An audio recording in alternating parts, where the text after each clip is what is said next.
আসসালামু আলাইকুম সম্মানিত প্রিয় দর্শক শ্রোতাবৃন্দ, সবাইকে স্বাগতম। এমআর রনি ইন্ডিয়ান ব্লকের পক্ষ থেকে দেশ ও দেশের বাইরে যারা আছেন সবাইকে স্বাগতম। দর্শক শ্রোতাবৃন্দ, আজকে চলে এসেছি যশোর জেলার ঝিগরগাছা মিশ্রিদা গ্রামের সেই মোন্না ভাইয়ের ঐতিহ্যবাহী সেই পাতাকপি চাষ কি পদ্ধতিতে চাষ করেছে এই আগাম জাতের পাতাকপি বা ফুলকপি। দর্শক শ্রোতাবৃন্দ, আজকে আমি আপনাদের সাথে বলবো যে 20 দিন আগে এই পাতাকপির ছোট ছোট চারা লাগাইছিল, তার থেকে কিন্তু আজকে দেখতে পাচ্ছেন এই পাতাকপি মোটামুটি কিন্তু পুষ্ট বা ভালো বড় হয়ে গেছে। তো দর্শক শ্রোতা বিন্দু, আমরা দেখছি যে এখানে এক জমিতে দুই রকম চাষ করা হচ্ছে। উপরে কিন্তু দেখতে পাচ্ছেন বান দেয়া, এগুলো হচ্ছে পটল ভুঁই।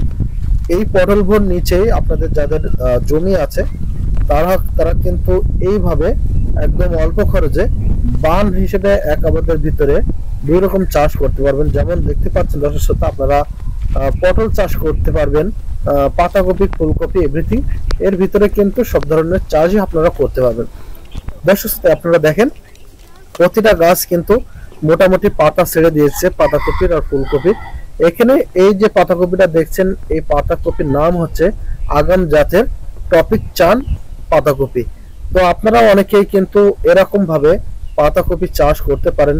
এখন কিন্তু আমরা জানি গরমকালে কিন্তু পাতাকপি চাষ কিন্তু হয় না, খুবই কম হয়।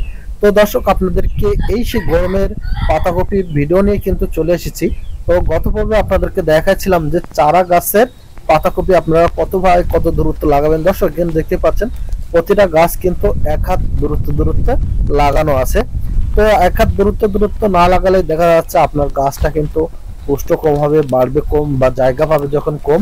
পাতাকপি মোটামুটি আমরা জানি যে ভালো আকারে সেই গাছটা কিন্তু মোটামুটি পাতা ঝাঁপিয়ে যায়।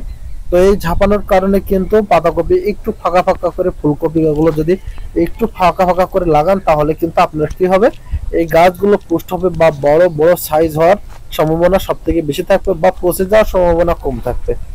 তো দর্শক দেখেন, একদম অল্প খরচে আপনারা দেখতে পাচ্ছেন এক জমিতে কিভাবে দুই রকম চাষ করবেন সেটাও কিন্তু আপনারা দেখতে পাচ্ছেন। যে গাছের দেখতে পাচ্ছেন এখন কিন্তু পটল গাছে মোটামুটি বান কিন্তু লতায় গেছে, কিছু গাছও কিন্তু পটল আসা শুরু হয়ে গেছে।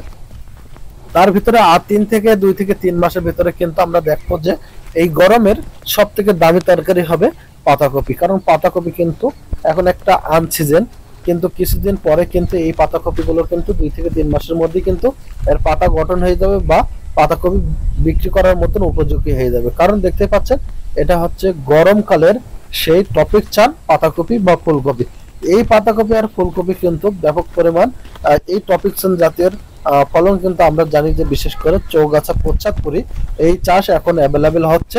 বা আপনারাও যদি চান যে এই পাতাকপি চাষ করতে, তাহলে কিন্তু আপনারাও একদম অল্প খরচে আপনারা এই পাতাকপি চাষ করতে পারেন। দেখুন দর্শক শ্রোতা, আমরা এখানে 1 বিঘা জমিতে কিন্তু আমরা টোটালি 5000 এখানে পাতাকপি আছে। তো যদি আপনারা 5000 কপি যদি আপনারা বেচতে পারেন, দেখা যাচ্ছে যে 20 টাকা, 40 টাকা, 50 টাকা করে, তাহলে কিন্তু আপনার এই এক জমিতে কিন্তু আপনার মিনিমাম 1 লাখ টাকা ইনকাম করা ইজিলি ভাবে। কারণ আপনারা জানেন যে পাতাকপি কিন্তু আহামরি খরচ হওয়ার কোনো ব্যাপার না। কারণ পাতাকপি এখন দেখতে পাচ্ছেন যে বৃষ্টির সিজন, এখন কিন্তু বৃষ্টির কারণে কিন্তু সেচ দেওয়া লাগছে না।